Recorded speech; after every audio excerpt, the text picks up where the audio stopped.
Sorry, it is what it is. So now the racial language doesn't hold to today, thank goodness.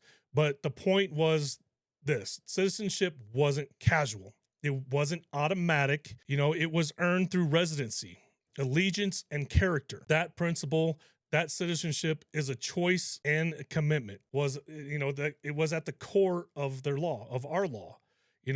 They toughened that that rule even later. In 1795, they raised residency to 5 years and required application to formally renounce any foreign allegiance. That's how seriously they took sovereignty. That's how seriously they took our nation.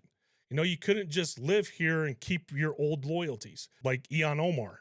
You had to choose America, unlike Ian Omar. By 1798, during Adams' administration, the Naturalization Act of 1798 pushed residency to 14 years. It was controversial, seen by the Jeffersonians, as too harsh. But it shows how much debate there was over to guard citizenship and prevent foreign influence. Actually, I think it should go back to 14 years. The founders' writings beyond the laws listened to their words. George Washington warned, in his farewell address, foreign influence as one of the most banful foes of a republic government. Thomas Jefferson wrote in 1817, every society has a right to fix the fundamental conditions of the association it forms. So in plain English, every nation has a right to decide who joins.